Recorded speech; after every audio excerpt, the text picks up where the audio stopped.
Hoje vamos falar do Papa-ratos.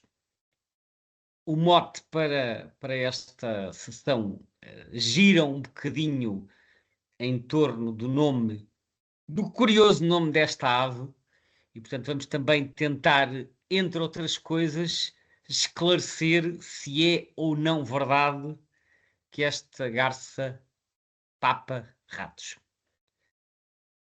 O papa-ratos é então uma pequena garça, é um ardeídeo. No passado pertencia à ordem dos ciconiformes, portanto estava classificada juntamente com as cegonhas, mas atualmente está na ordem dos pelecaniformes, que é onde estão também os pelicanos, como o nome sugere,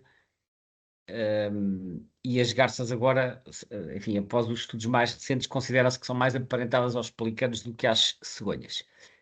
O nome científico é este que aqui está, Ardiola raloides. É uma garça relativamente pequena, portanto 40 a 49 centímetros, menos de metade do tamanho de uma garça real, mais pequena que uma garça boieira. Tem uma envergadura de 71 a 86 centímetros. A envergadura, recordo, é a distância entre as extremidades das asas quando a ave está com as asas abertas. Esta garça pode aparecer numa data de sítios, normalmente em zonas com água doce, mas também pode aparecer em água salobra, pode aparecer em paúis, em salinas, em ribeiras, em lagoas costeiras, em estuários, portanto, uma série de zonas úmidas, normalmente com alguma vegetação aquática, onde ela se esconde, não gosta de sítios muito expostos e também não ocorre muito em altitude. Portanto, é uma espécie normalmente de locais a uma altitude relativamente baixa. O ninho é feito em árvores, tipo salgueiros, por exemplo, ou outro tipo de arvoredo ao pé da água, ou arbustos, ou então em caniços, a uma altura variável, que pode ir de 2 a 20 metros de altura sobre o nível da água. É uma garça colonial, embora em muitos casos, como é pouco abundante, pode haver casais a nidificar isoladamente no meio de outras espécies de garças. Portanto, é frequente as colónias de garças serem colónias mistas e lá no meio encontra-se um ou dois ou três casais de paparratos. Portanto, é a situação também habitual no nosso país. A postura, eu costumo falar aqui da alimentação neste slide inicial, mas agora propositadamente não incluído, porque já vamos falar disso mais à frente. A postura tipicamente é de 4 a 6 ovos, às vezes pode ir até 7, e a incubação é de cerca de 3 semanas, portanto 22 a 24 dias, síncrona. Isto significa que a incubação propriamente dita só começa após a postura do último ovo. Há espécies que têm nidificação síncrona, há espécies que têm nidificação assíncrona. Quando é síncrona, significa que os ovos são todos incubados ao mesmo tempo, começam a ser incubados a uma altura, e a eclosão também se dá, em princípio, ao mesmo tempo para todas as crias, e portanto elas vão ficar todas do mesmo tamanho. São estratégias reprodutivas, e no caso então do papa-ratos, a nidificação é síncrona. Este nome científico é um nome engraçado, ardiola. Ardiola é um diminutivo de árdia. Árdia, que como sabemos é garça em latim. Portanto, ardiola ola é aqui um sufixo, que também aparece em algumas palavras em português para designar um diminutivo. Portanto, ardiola em latim significa pequena garça, e é então um diminutivo de árdia, que é garça e que é um nome usado noutras espécies, como sabemos, como por exemplo na garça real, que é a Ardea cinerea. Raloides. Raloides vem de ralos, e ralos é o nome, como sabemos, do frango d'água, e oides é um sufixo que também aparece em português, mas é de origem grega, e que significa semelhante a. Portanto, raloides é como se fosse semelhante a um frango d'água. Talvez porque quem descreveu a espécie, que já vamos ver quem foi, achou que pela postura fazia lembrar um bocadinho o comportamento do frango d'água, talvez por andar ali meio escondida na vegetação, ou pela forma de se movimentar. Portanto, raloides é como se fosse um frango d'água. E é o que isto significa, efetivamente. Ora, quem deu o nome a esta espécie foi um naturalista italiano chamado Scopoli. O Scopoli, que designou várias espécies do sul da Europa, que o Linneu não conhecia. O Scopoli deu a esta espécie o nome Ardea haloide, está aqui o protónimo, portanto, inicialmente não existia o género Ardiola, e o Scopoli encontrou esta espécie, está aqui Incarniolica, que é igual a crane. Isto é uma região ali próxima de Itália, chamada Carniola, que fica no território da atual Eslovénia. Portanto, o Scopoli terá andado ali pela Itália e por outros países vizinhos e descreveu algumas espécies já usando a terminologia do Linneu, que, como se sabe, publicou o seu trabalho do Sistema Natura em 1758, e depois outros naturalistas aderiram a isso, e então ele chamou esta espécie Ardea haloides.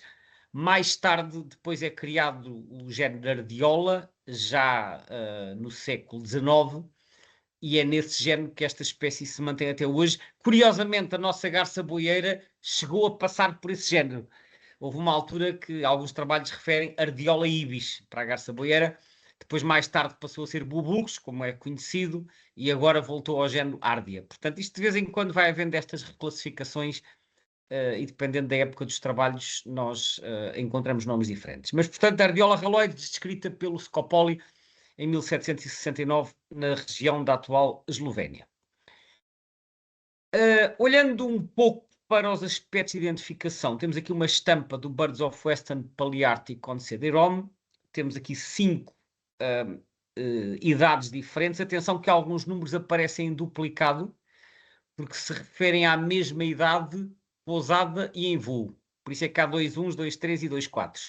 Uma coisa que se chama muita atenção nesta ave é que quando está em voo é a brancura das asas.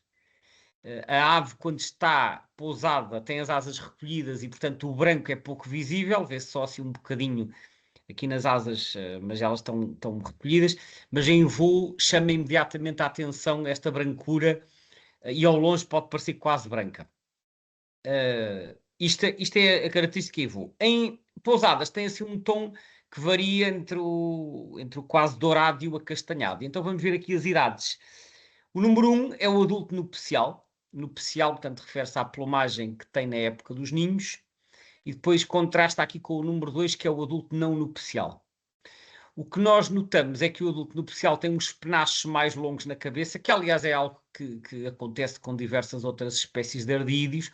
E depois outra característica que também acontece muito com as garças é a mudança da cor das patas e do bico. As patas ficam mais avermelhadas e o bico, como se pode ver, fica com a metade mais proximal azul e a metade distal preta. Enquanto que no resto do ano tem a base amarelada. Portanto, o bico azul é uma característica que nós podemos encontrar na época dos ninhos. Há várias outras espécies de garça em que acontece, isto são questões hormonais, que fazem mudar a cor das partes nuas. As partes nuas são as zonas que não têm penas, tipicamente é o bico e as patas. Os olhos também são partes nuas, portanto o resto do corpo está coberto de penas, e então podemos observar esta mudança de cor. O 2 então o adulto não nupcial, o 3 é o primeiro inverno, é parecido com o adulto não nupcial, e na imagem que vão ver no slide seguinte eles nem sequer fazem a distinção, portanto eu não sei se os indivíduos são identificáveis. Tipicamente eu penso que os imaturos são assim mais riscados, mas as diferenças são ténues. O 4 é o juvenil. Eu recordo que juvenil e primeiro inverno não é a mesma coisa. Tecnicamente nós só chamamos juvenil a uma ave que ainda não mudou penas. Quando já fez a primeira muda pós-juvenil, passa a ser um primeiro inverno, já não é um juvenil. Embora muitas vezes as pessoas usem a designação juvenil para se referirem a aves que não são adultas, mas juvenil é uma ave do ano que ainda não fez mudas de penas. Portanto, é até mais escuro, como podem ver. Pronto, e o 5 é uma cria que ainda nem sequer tem penas, só tem aqui penugem. Como podem ver nas imagens em voo, as asas são brancas em todas as idades. Portanto, até os juvenis, que é aqui o número 4, já tem as asas brancas. Aqui uma outra imagem do livro do Rob Hume, e aqui podemos ver à esquerda o adulto nupcial, está aqui ADBR, que significa Adult Breeding, portanto adulto reprodutor de fevereiro a julho, dizem eles, fica com a base do bico azul. E depois aqui tem um W ADNB, que isto significa First Winter, portanto primeiro inverno, barra Adult Non-Breeding, que é adulto não reprodutor. Portanto, reparem, este guia nem sequer distingue, e este guia, ao contrário da imagem anterior, sugere que quer o primeiro inverno, quer o adulto invernante têm este aspecto. Portanto, as diferenças provavelmente são ténues e nem todos os indivíduos serão separáveis. Portanto, eles dizem aqui de julho até abril pode ter este aspecto. E depois na primavera tem então a base do bico azul. Aqui duas imagens em voo, também com o adulto e o adulto reprodutor e o adulto não reprodutor, mais uma vez a brancura das asas, que é visível especialmente na parte superior. Por baixo são assim um bocadinho mais escuras. Uma nota que eu depois vou voltar a falar mais à frente, diz aqui Scarce and Local Summer Migrant, portanto é um visitante estival, aliás isto está aqui mais ou menos arrodado, é um visitante estival, mas como já vamos ver, a situação em Portugal não é exatamente assim. Mas pronto, na maioria dos guias está descrito como sendo um visitante de verão. Aqui umas fotografias, só para ilustrar. Esta aqui foi tirada no Pulo da Barroca, perto de Alcochete. Esta fotografia é muito recente, é deste ano. É um adulto reprodutor, já se vê aqui muito bem a base do bico azul e cá está o longo penacho na cabeça, típico desta época do ano. E as cores, mesmo as cores da plumagem são mais intensas. Até com a garça boiadeira acontece isso, ficar com a plumagem alaranjada na época dos ninhos. Aqui um adulto reprodutor em voo, este foi tirado em maio, no estuário do Douro. Um indivíduo que apareceu por lá, vê-se que é adulto reprodutor, está aqui com o bico azul. O facto de ser adulto reprodutor não quer dizer que esteja ali a reproduzir, porque às vezes ele já pode estar com as hormonas de reprodução ativadas, vamos dizer assim, mesmo que não esteja numa colónia. Portanto, até pode estar à procura de um local para se reproduzir, mas como está na época própria, já ficou com estas características alteradas. Cá estão umas asas brancas por cima também, que é outra característica típica. Aqui, esta foi tirada no início de janeiro, é um adulto invernal, ou eventualmente um primeiro inverno, portanto não tem cá o penacho longo, não tem azul no bico, e é assim um bocado mais riscado no peito, e mesmo esta cor, peço desculpa, é mesmo esta cor por cima não é tão intensa, não é tão alaranjada, e as patas já não estão tão avermelhadas, estão assim já mais esverdeadas. Portanto, são as características que nos permitem distinguir ao longo do ano. Mas eu acho que as alterações se dão muito ao nível também da cor do bico e das patas, embora fique aqui com um bocadinho de riscas. Bom, agora vamos à grande questão, que no fundo é o mote, como eu disse, para esta sessão. Afinal de contas, o que é que o Papa-Ratos come? E come ratos ou não come ratos? Bom, eu para responder a esta questão fui consultar diferentes referências para ter a certeza do que é que elas diziam. E a primeira que eu fui consultar foi precisamente o Birds of Western Palearctic, que eu tenho em CD-ROM. Depois já vos vou mostrar os outros. Agora apareceu tudo de uma vez. Não era isto que eu queria, mas não faz mal. Então no Birds of Western Palearctic diz alimentação, sobretudo insetos e larvas, anfíbios e peixes até 10 centímetros, portanto, pequena dimensão, e que se alimenta isoladamente ou em pequenos grupos. No livro Aves de Portugal, a Ornitologia do Território Continental, de que eu sou coautor, este livro, como não há grandes estudos da dieta em Portugal, vai citar o BWP, o Birds of Western Palearctic, e diz a alimentação do Papa-Ratos é constituída por pequenas presas, baseando-se em insetos e suas larvas, anfíbios e peixes. Cita o BWP, pelo que o seu nome vernáculo português pode ser considerado bastante enganador. Portanto, já temos aqui com uma pista que não há, aparentemente, referências no BWP à presença de ratos na alimentação, nem aliás de mamíferos, como se pode ver. Portanto, é insetos, anfíbios e peixes. Mas fui verificar também o que é que diz o Birds of the World, que desenvolve mais isto e diz assim: insetos com alguns peixes anfíbios, rãs e girinos, geralmente presas pequenas, mais uma vez, também anfípodes, gafanhotos, besouros, minhocas, borboletas, moluscos, lagartos, cobras, pequenos mamíferos, que são sorex são musarães. Isto é talvez o mais aproximado que nós podemos encontrar de ratos, mas musarães não são ratos, ok? Então, não são exatamente o mesmo género, mas são pequenos roedores. E aves excepcionalmente pequenas. Portanto, enfim, pode capturar pequenos vertebrados, que é disto que estamos a falar aqui, mas e uma vez até tentou apanhar um escolopacídeo, que é o Tringa glariola, que é o maçarico bastardo. Portanto, ocasionalmente pode-se atirar a aves maiores, mas normalmente são invertebrados ou pequenos vertebrados. Eu vi o resto do texto em todas estas referências e não há menção nenhuma à captura de ratos. Ratos propriamente ditos não. E isso leva-nos... já agora uma nota. Em francês isto chama-se crabier. Crabier chevelu, que quer dizer caranguejeiro cabeludo. Cabeludo é referência àqueles penachos. E em espanhol e em galego é garça caranguejeira. Isto sugere que a espécie captura crustáceos, mas nós olhamos aqui para estas descrições e não temos crustáceos também. Portanto, não há aqui referências a caranguejos nem nada. O mais próximo que há é moluscos, mas moluscos são bivalves e outros animais com concha, não são caranguejos e animais com exoesqueleto. Portanto, parece que também em espanhol e em francês o nome comum não será o mais indicado. Eu não sei exatamente qual é que seria o nome mais indicado se nós nos fôssemos basear na dieta, mas certamente não é papa-ratos e também não é garça caranguejeira. Não tenho neste momento uma alternativa melhor para oferecer. Mas a questão agora aqui é outra. Mas, enfim, então de onde é que veio este nome papa-ratos? Isto não come ratos, aparentemente estas referências não mencionam ratos, de onde é que veio este nome? E então fui procurar. Já agora gostava de perceber. Para descobrir a resposta a estas questões, temos que ir vasculhar um bocadinho na bibliografia. Então, eu muitas vezes vou ver o que é que diz o livro do Rei Júnior.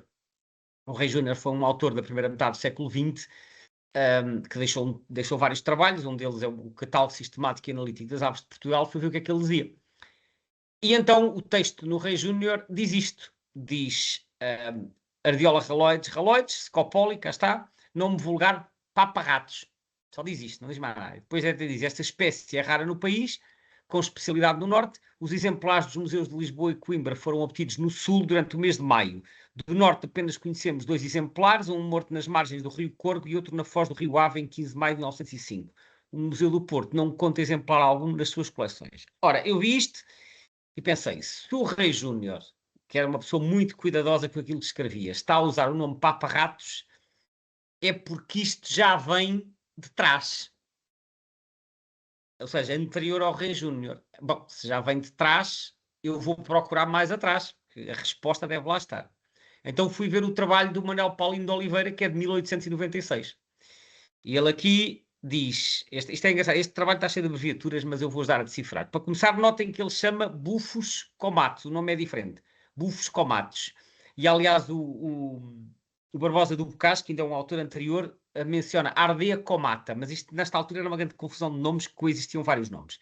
E tem aqui Ardiola raloides, Scopoli, e diz habitat raro entre Maiorca e Alentejo. Maiorca é perto da Figueira da Foz, portanto é no Vale do Montego. Raro entre Maiorca e Alentejo.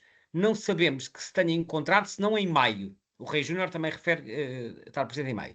Na Espanha é abundante em Valença, portanto Valência, desde maio a outubro, em que imigra. Raro no norte e no centro da Europa, reside ordinariamente no sul da Europa e no norte da África e aparece no oeste da Ásia. E agora reparem nesta menção que tem aqui. NV, que quer dizer nome vulgar, papa-ratos, cá está, ainda o papa-ratos do século XIX, Algir. Isto é do livro do Manuel Paulino de Oliveira, que é Aves da Península Ibérica, especialmente de Portugal. E este Algir é a chave para a origem deste nome. Algir é uma abreviatura que significa Albino Giraldes. Albino Giraldes foi um docente universitário e diretor, era de Coimbra, e foi diretor do Museu Zoológico da Universidade de Coimbra. E ele publicou um catálogo das aves que existiam no Museu de Coimbra.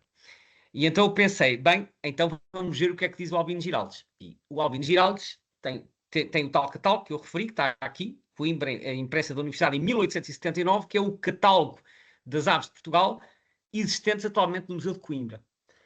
E então o que é que ele diz para esta espécie? Diz bufos comates, cá está o mesmo nome, Boa exlineus, não sei porque é que está aqui este EX, mas depois tem outros nomes, tem Lerone P de Buffon, tem Ardea raloides, daqui de outro autor que eu nem percebo o que é isto, Ardea comata, que é referido também pelo Bocage. Portanto, como veem, coexistiam aqui vários nomes, ele elege aqui um, só mais tarde é que depois são estabelecidas as regras da prioridade e que é posta a ordem nisto. Portanto, no final do século XIX coexistiam vários nomes ao mesmo tempo e isto muitas vezes era bastante confuso.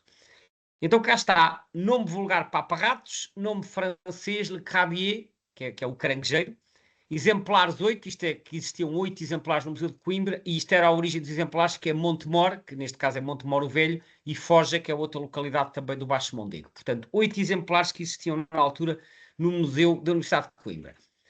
E o Albino Giraldes, é que põe aqui o nome Paparratos. Ele tem na introdução mais ou menos a explicar onde é que ele foi buscar os nomes, que dizia que outros autores tinham ido traduzir de outros idiomas, particularmente do francês, mas que ele não concordava com isso e que usava outras fontes, incluindo o Bocage, incluindo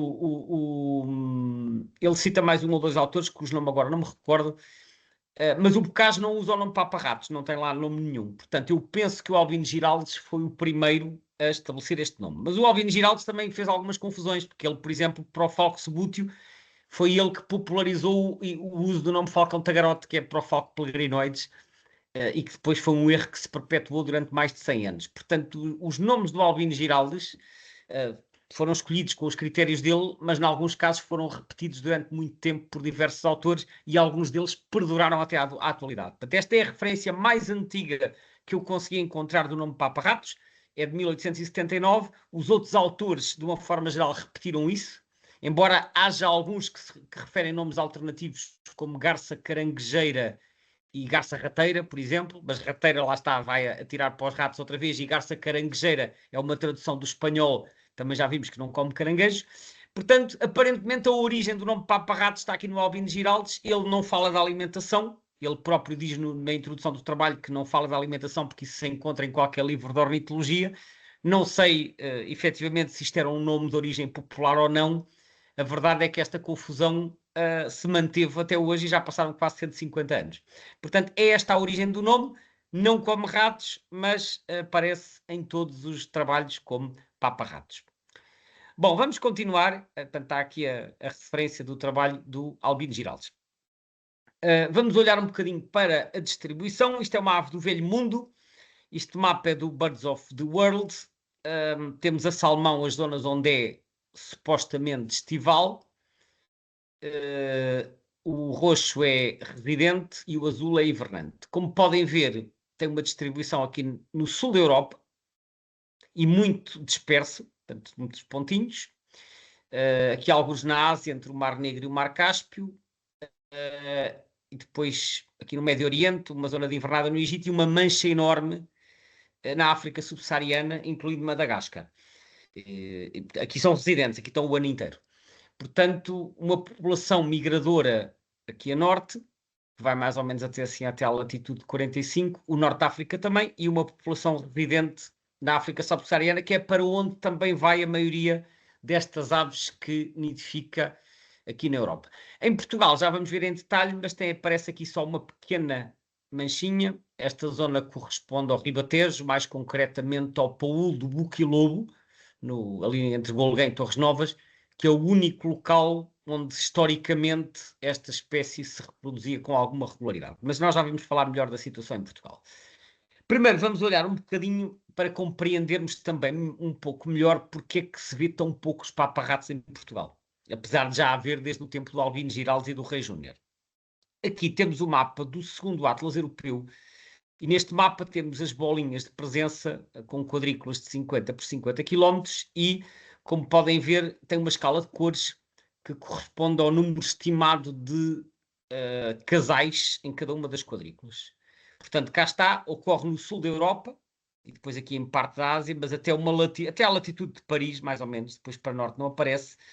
Agora, o que nos chama aqui a atenção é que as bolinhas são mais escuras aqui para leste. Portanto, aqui no Cáucaso, aqui à volta do Mar Negro, isto é sul da Rússia, Ucrânia, aqui no Azerbaijão também há muitas, ao pé do Mar Cáspio, e depois na Roménia, é onde estão as bolinhas mais escuras, isto quase certamente é aqui o delta do Danúbio, também aqui noutros países dos Balcãs e da Europa de Leste, depois há algumas, não tantas em Itália, já não é uma concentração tão grande de bolinhas escuras, e depois França, Espanha e Portugal, mas com menos bolinhas escuras. Portanto, o que este mapa nos diz é que o paparratos é principalmente uma ave do leste da Europa e da Ásia. E embora venha até à Península Ibérica, não há tantas como mais para leste. E, portanto, nós estamos numa zona muito periférica da sua área de distribuição. E aqui eu partilho convosco o quadro que está no site da BirdLife com as estimativas populacionais para os vários países europeus. Portanto, podemos ver aqui na Europa como um todo entre 18 mil e 33 mil, a maioria fora da União Europeia, porque a União Europeia só tem entre 6.500 e 11 mil casais.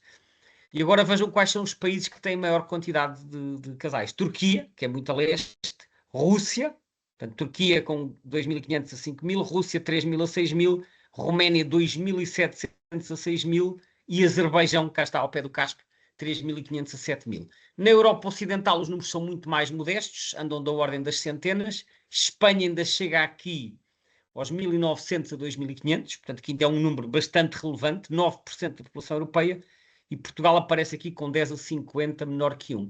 Claro que isto suscita desde logo uma questão, então, mas se há tantas em Espanha, que ainda há bastantes no contexto europeu, porque é que se vê tão poucos cá? É um enigma, mas já lá vamos.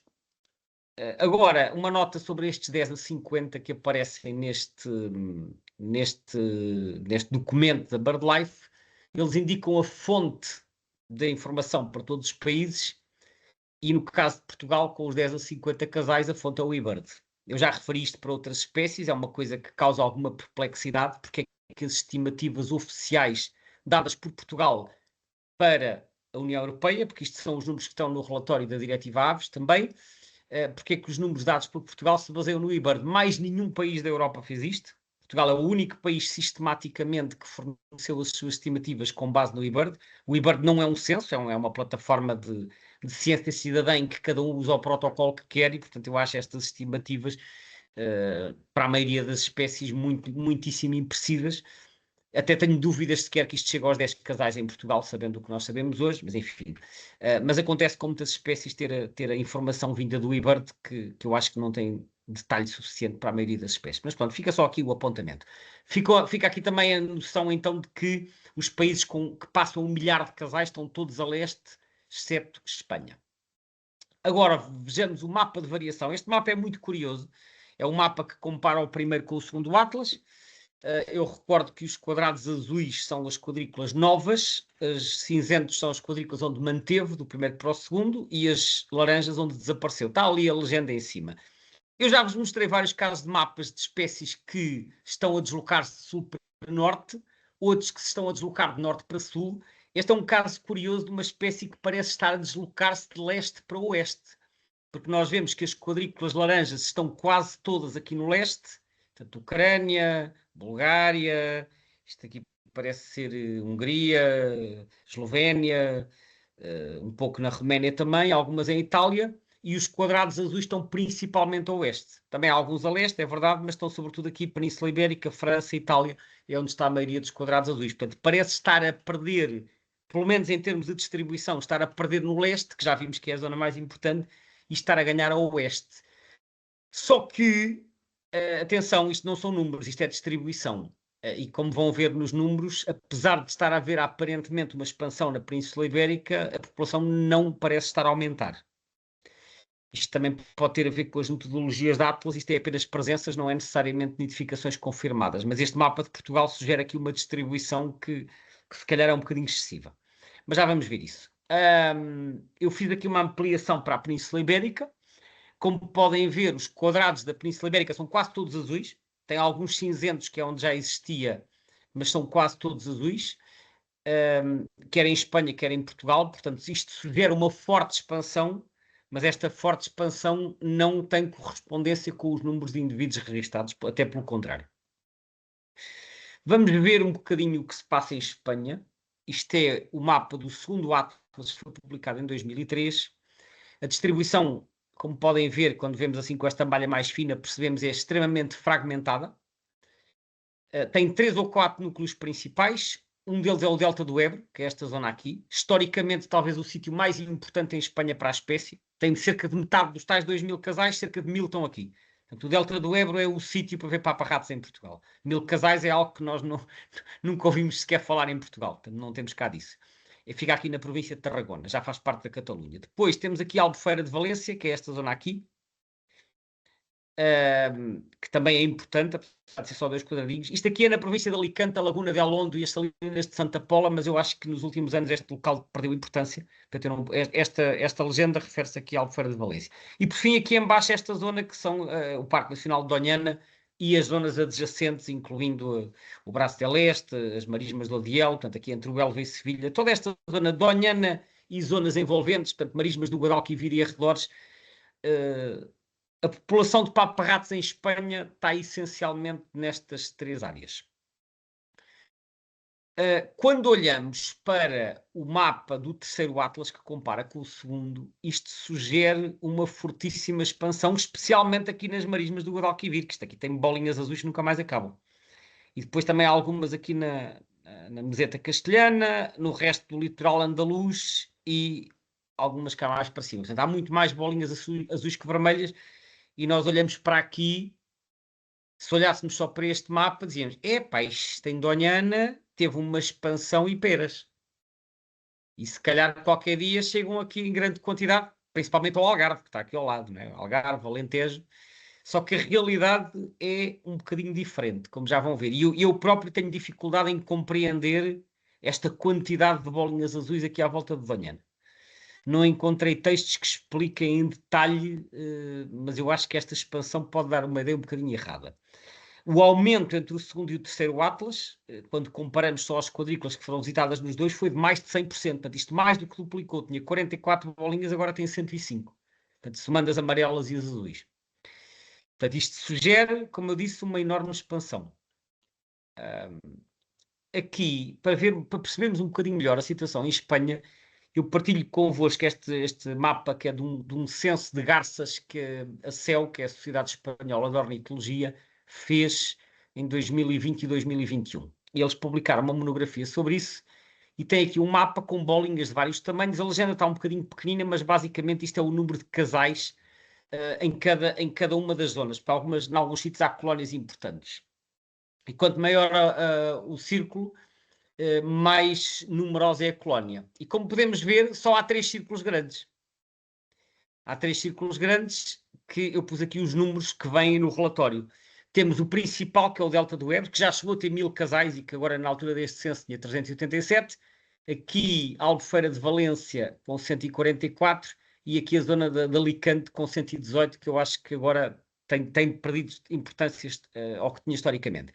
Aqui a zona das marismas do Guadalquivir, como podem ver, tem aqui algumas, de facto, tem umas bolinhas em vários sítios, mas são tudo bolinhas muito pequeninas. Portanto, a sensação que fica é que houve uma expansão em termos de área na zona de Doñana, mas que o efetivo é todo muito pequenino. Não há aqui nenhuma bolinha grande, ao contrário do que acontece nesta zona. Portanto, o grosso da população de paparratos está na costa do Mediterrâneo. Não está na costa atlântica. Aqui em Doñana, neste momento, há muito poucas e a situação tem-se agravado bastante, como eu já vou mostrar a seguir. Portanto, mas este mapa é importante para nós percebermos. Espanha tem muitos paparratos, sim, mas estão todos do lado de lá. Isto é uma ave do leste, isso nota-se a nível da Europa e também se nota a nível da Península Ibérica. Aqui do lado de cá há muito pouquinhos. Aqui outros 2 gráficos. O primeiro é a evolução da população de paparratos em Espanha, com censos que eles foram fazendo ao longo dos anos, portanto 80, 90, 97, 2002, 2011, 2021. Como podem ver, nos anos 80 havia muito poucos, isto aumentou para os 1000 casais, chegou aos 2000 casais em 2011, que eu acho que neste ano passou os 1000 no Delta do Ebro, e depois em 2020 voltou a cair para os 800. Portanto, nos últimos anos parece ter diminuído. Só que atenção, aquele terceiro Atlas está a comparar esta barra de 2002 com a barra de 2020. Porque o segundo Atlas foi de 99 a 2002. À direita, um gráfico que nos mostra a evolução da população só na Andaluzia. A Andaluzia é esta região toda aqui em baixo. Vai desde da fronteira do Algarve e do Alentejo até este cantinho aqui na zona da Almeria. Portanto, isto é a Andaluzia. A maioria está nas marismas do Guadalquivir, mas depois aqui há mais algumas a leste. Como podem ver, tem havido bastantes oscilações. Isto é a Andaluzia toda. Tem alguns anos em que não há nidificação, tem outros anos em que há muitos, mas atenção aqui a uma nota. A escala temporal não é linear, tem para aqui uns hiatos. Isto tem 90, 91, 95, 96, 97, depois tem todos os anos até 2011 e depois passa 2011 para 2020. Portanto, este gráfico, se calhar da forma que está representado, pode induzir um bocadinho em erro. Ele não é linear no tempo. Isto deve refletir os anos em que foram feitos censos das colónias. De qualquer forma, o aspecto a reter aqui é que há enormes oscilações na população e em alguns anos praticamente não há reprodução na Andaluzia. Talvez naqueles anos muito secos, que foi o caso de 2003. Mas eu estava-vos a dizer que a situação endoniana é bastante grave para a espécie e há 2 ou 3 anos a CEL fez uma monografia da... não é uma monografia, peço desculpa, fez um boletim sobre os 25 anos do desastre da Azenal de Colhar, que foi quando uma mina colapsou perto de Sevilha e que os poluentes chegaram às portas de Doñana e eles agora, passados 25 anos, fizeram assim um documento que mostra como têm evoluído as populações de aves aquáticas em Doñana. E eu partilho aqui o que é que eles dizem lá sobre o Papa-Ratos. O Papa-Ratos, em 2004, chegou a ter 400 casais em Doñana. Depois, obviamente, que houve aqui alguns anos em que 2005 foi um ano extremamente seco, nós tivemos muitos incêndios cá, só houve 2 casais. Depois ainda voltou a aumentar, mas os picos têm sido cada vez mais baixos. E agora a regra já é ter apenas só escassas dezenas de casais, enquanto que aqui até 2010 normalmente passava a centena, 1 ou 2 centenas, agora na maioria dos anos são muito poucos. E eles dizem assim, a Garcilha cangrejera, que é o Papa-Ratos, é uma das espécies que mais sofreu uma descida populacional muito pronunciada em Doñana. As suas áreas de nidificação históricas incluem o Lúcio, que é o Lago da Fau, e mais estes 3 sítios. E o que eles dizem é que, devido às más condições hídricas das marismas, esta espécie e outras espécies têm vindo a diminuir muito. Eles dizem que nidifica na zona da Laguna de Altarel, que isto já fica fora do parque, e mais algumas zonas periféricas. A minha interpretação disto é que a população da Andaluzia tem mantido alguma estabilidade, mas a população de Doñana tem diminuído fortemente porque elas têm estado a deslocar para zonas periféricas. Daí que aquele terceiro Atlas tenha aquelas bolinhas azuis todas. Portanto, houve uma expansão geográfica, elas espalharam-se, mas os números em Doñana diminuíram porque elas saíram do parque. E no parque atualmente há muito poucas a nidificar, como se vê aqui. É claro que agora os últimos 2 invernos foram muito chuvosos, portanto até pode ser que este ano de 2026 e no ano passado tenha havido alguma recuperação. Não tenho números do ano passado, este ano ainda não começou a época reprodutora, pode ser que haja aqui alguma recuperação, mas eu acho que dificilmente voltaremos a estes valores históricos porque infelizmente as condições em Doñana têm-se degradado bastante. Portanto, há uma expansão geográfica, mas que não é acompanhada por um aumento de números. Isto significa que também dificilmente chegarão a Portugal em maior quantidade. Vamos olhar um bocadinho para a situação em Portugal para percebermos melhor. Partilho, como muitas vezes faço, o mapa do primeiro Atlas, que foi publicado em 1989, e no primeiro Atlas diz assim: muito rara em Portugal, só tendo sido possível confirmar a sua nidificação num local e num só ano, que é esta bolinha, que isto é o Paúl do Boquilobo. É o sítio em Portugal que até hoje teve mais confirmações de reprodução. Mas mesmo neste Atlas, que durou 7 anos, só confirmaram num ano. Referindo-se às 2 outras observações em indivíduos isolados, esta é na Ria de Aveiro, isto é algures do Algarve Central, aqui perto de Faro, por aí perto. Embora eles admitam que pode nidificar noutros locais e não ter sido detectada. Portanto, o que nós vemos diz 1 a 10 casais, que é este número que aqui está. Portanto, era a estimativa, 1 a 10 casais, e que neste Atlas foi confirmado apenas no Paúl do Boquilobo. No segundo Atlas, o segundo Atlas, que foi feito 20 anos mais tarde, foi publicado em 2008, tem 2 confirmações, que são as bolinhas grandes. Está aqui esta no Boquilobo, mais uma vez. Está aqui esta num sítio em que houve uma colónia de garças durante alguns anos, que incluiu Papa-Ratos, que se chama a Foz da Ribeira dos Moinhos, fica no concelho de Sines, logo a norte do Cabo de Sines. Agora acho que já não se reproduzem lá. Depois há aqui 2 nidificações prováveis, uma no estuário do Sado, outra na zona de Vila Moura. E há uns quadradinhos amarelos que diz assim: ocorrência registada, mas nidificação muito improvável. Porque são indivíduos, se calhar, que se estavam a alimentar na margem de um arrozal ou de uma lagoa, mas não havia nenhuma evidência de haver colónias, portanto, optou-se por pôr aqui estes quadradinhos. Portanto, neste segundo Atlas, a nidificação foi confirmada mais uma vez no Paúl do Boquilobo, que aliás é um sítio onde já era conhecida a reprodução desde o tempo do William Tite. Eu acho que ele confirmou a nidificação lá em 1910 ou 1920. é o sítio onde se tem registado com alguma regularidade, mas não todos os anos. Portanto, às vezes não há, outras vezes há. E depois, ocasionalmente, vai aparecendo noutros sítios. Portanto, e depois há assim uns registros dispersos noutros locais. No terceiro Atlas, o terceiro Atlas tem aqui algumas alterações, mas também tem algumas coisas estranhas.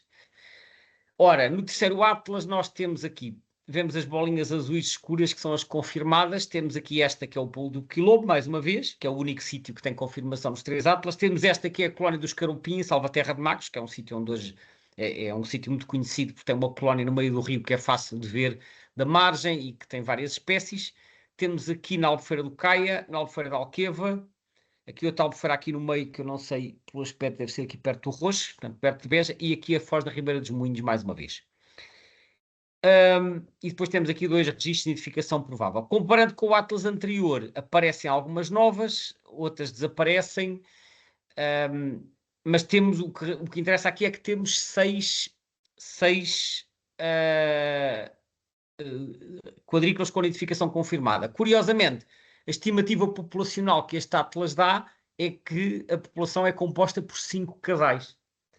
E eu olhei para isto e pensei, como é que são 5 casais se nós temos reprodução em 6 quadrículas? A menos que se saiba que há casais que andam a mover-se de umas colónias para as outras entre anos sucessivos, à partida o número de casais será superior. Não sei como é que chegaram aos 5 casais, porque aquilo não diz a fonte da informação, não diz se houve algum censo, mas é a informação que o Atlas dá. Agora, eu já vou depois falar também dos números da lista vermelha. Aqui partilho só o mapa de distribuição, isto é o que está no site do Aves de Portugal. É muito difícil fazer um mapa de distribuição para esta espécie, porque há muitos locais em que esta ave aparece um bocadinho de forma esporádica.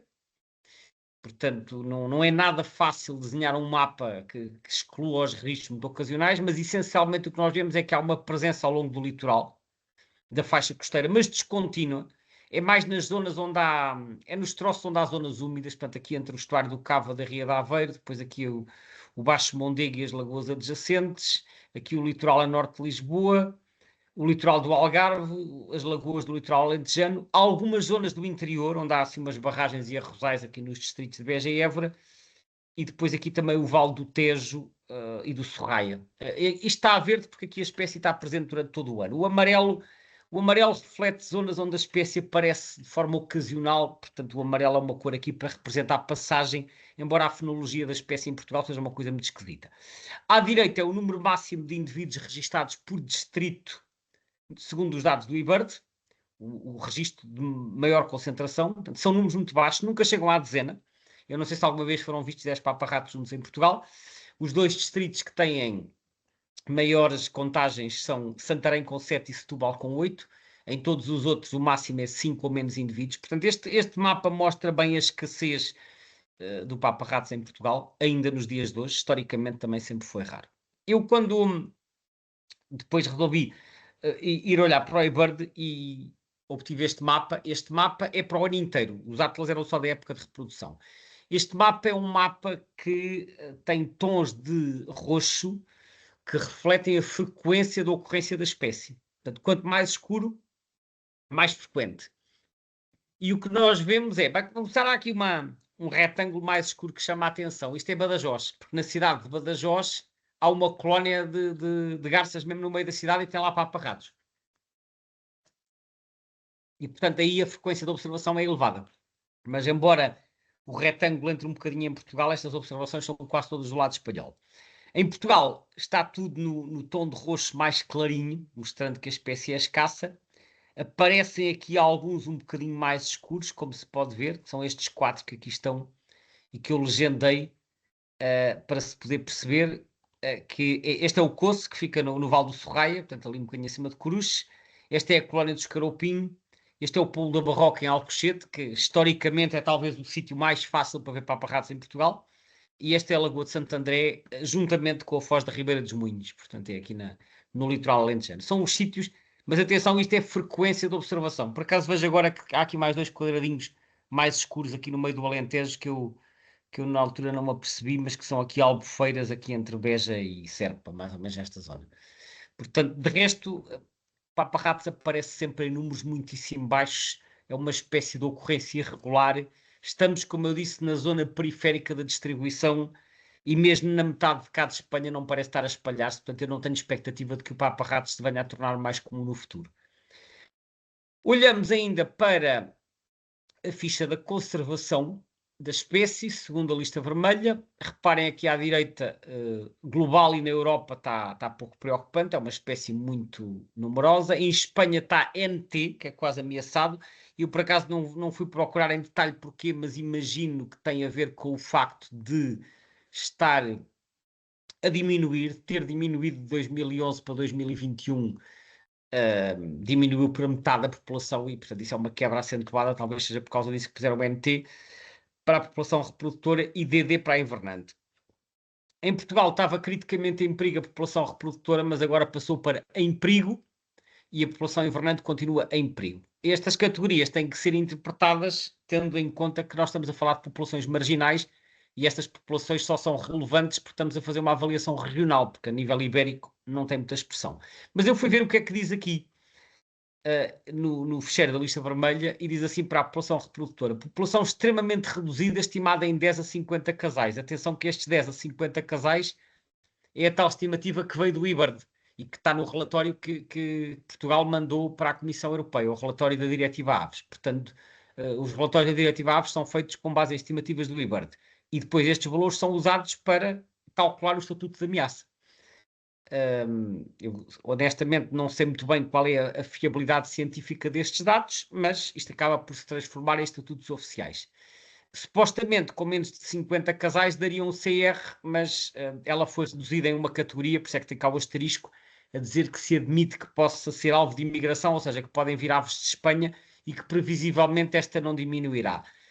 Eu não sei se eu não teria esta visão tão otimista, tendo em conta que a população de Espanha está a diminuir e que está, sobretudo, do outro lado do país. Portanto, acho um bocadinho otimista esta visão. Em relação à população invernante, também se diz que a população é inferior a 50 indivíduos. Aqui não vi se os dados vieram do IBARD ou não. Provavelmente também vieram e também se reduziu uma categoria por se admitir que a espécie poderá haver entrada de indivíduos vindos do estrangeiro. Portanto, é uma situação um bocadinho complexa esta avaliação da categoria, mas atualmente é considerada uma ave em perigo, porque a população é realmente muito reduzida, quer como reprodutora, quer como invernante. E isto do invernante é um aspecto interessante, porque, como eu já vos tinha dito, a maioria dos livros diz que o Papa-ratos é uma ave estival em Portugal. Então, porquê é que nós temos aqui invernantes, ainda por cima 50 indivíduos? Eu já vos tenho mostrado o gráfico de frequência para várias espécies, e nas estivais temos um alto no verão e nas invernantes temos um alto no inverno. E o gráfico do Papa-ratos é uma coisa muito esquisita, porque anda aqui em torno, tem frequências muito baixas, porque isto é 0,3%, porque é uma espécie realmente escassa e, portanto, aparece poucas vezes, mas esta linha é um zigue-zague que anda aqui em torno dos 0,3 ao longo do ano inteiro. Diminui um bocadinho aqui no início de julho, aumenta um bocadinho aqui no início de outubro, isto pode ser movimentações ou passagens. Agora, o essencial é que as frequências no inverno são iguais às frequências na primavera e no verão. Não sei se são os mesmos indivíduos, mas claramente há presença de invernantes. Aliás, em Espanha também há. A primeira vez que eu vi a espécie na vida foi em Doñana, estava em dezembro. E a primeira vez que vi a espécie em Portugal foi na Lagoa de Santo André, foi em janeiro. Portanto, as minhas primeiras duas observações de Papa-ratos foram no inverno e eu fiquei assim um bocado confuso a pensar. Então, mas os livros dizem que é estival, eu só estou a ver Papa-ratos no inverno. Depois, ao longo dos anos, fui vendo Papa-ratos noutras situações, mas rapidamente me apercebi que a espécie em Portugal pode aparecer em qualquer mês do ano. Este gráfico não nos permite tirar grandes conclusões sobre... Quer dizer, há aqui uns picos que nós podíamos interpretar. Isto aqui em março podem ser chegadas? Podem. Não sei. O gráfico não é muito claro neste aspecto e, portanto, pode haver aqui mistura de aves que estão cá todo o ano com aves que estão em passagem. Há recapturas de aves espanholas em França e vice-versa. Há indivíduos anelhados em Espanha que depois foram invernar na África subsaariana ou que foram recapturados em Marrocos. Portanto, elas fazem uns movimentos. Eu acho que ninguém conhece esses movimentos muito bem e este gráfico acaba por espelhar um bocadinho a situação algo confusa dos movimentos desta espécie. Portanto, Pus aqui estival com 2 pontos de interrogação, só para salientar que os guias muitas vezes dizem que é estival, mas não é isso que este gráfico nos mostra, não é isso que a minha experiência diz e não é sequer isso que a lista vermelha também sugere, porque a população invernante da lista vermelha também é equivalente à população reprodutora. Portanto, o estatuto é um estatuto difícil de definir. Mas também não lhe chamaria residente, porque a ave nem sempre está cá. Portanto, é uma ave esporádica, ocasional, uma mistura de estival com invernante, com migradores de passagem. É muito difícil de caracterizar. Vamos recordar aquilo que vimos na sessão de hoje. O paparratos distribui-se pelo sul da Europa, por uma parte da Ásia e pela África subsaariana, onde é residente. Vimos que as populações europeias e asiáticas são essencialmente migradoras. Eu aqui não pus o essencialmente, porque realmente enfim, há algumas que ficam por cá durante o inverno, mas a maioria vai para a África. Vimos que na Europa é uma ave muito mais abundante a leste, portanto, em países como a Roménia, a Rússia, a Ucrânia e o Azerbaijão têm um efetivo reprodutor muito maior do que mais para cá, embora em Espanha ainda haja entre 1000 e 2000 casais. Só que esses casais em Espanha estão quase todos na costa mediterrânica, portanto, Catalunha, Valência, Alicante, é onde estão as principais colónias. Aparentemente está em expansão geográfica, mas o efetivo populacional está a diminuir. Portanto, elas estão-se a espalhar e as colónias são menores. E no Parque Nacional de Doñana, que é uma das zonas mais importantes próximas da fronteira portuguesa, tem havido uma diminuição acentuada do efetivo populacional e atualmente, nos melhores anos, conta com escassas dezenas de casais. Portanto, isto é como resultado também da degradação da situação naquele parque. Em Portugal, o paparratos, todos os autores antigos, chamados autores clássicos, são unânimes em referir esta espécie como sendo muito rara. Historicamente já havia registros de nidificação do boquilobo e de vez em quando aparecia noutros locais. Vimos que há registros ao longo de todo o ano, sem um padrão muito claro em termos de época que nós possamos dizer é nesta época que aparecem mais. Está classificada como em perigo, tanto como reprodutora como no que diz respeito à população invernante. Ficamos a saber que não se alimenta de ratos, alimenta-se de invertebrados, de outro tipo de vertebrados. O mais parecido com os ratos são os musarães, que estão referidos na bibliografia, mas ratos propriamente ditos, até ver, não fazem parte da sua dieta. O nome de paparratos, que toda a gente utiliza e que vem em praticamente todos os livros, de acordo com a informação que eu consegui recolher, terá sido pela primeira vez publicado pelo Albino Giraldes, que foi, recordo, diretor do Museu de Zoologia da Universidade de Coimbra. E agora sim, chegamos ao fim. Espero ter ajudado a esclarecer não só a questão da dieta desta ave, mas também o seu estatuto no nosso país, que é um estatuto, como eu disse, pouco claro, difícil de definir e que provavelmente vai continuar a ser assim no futuro.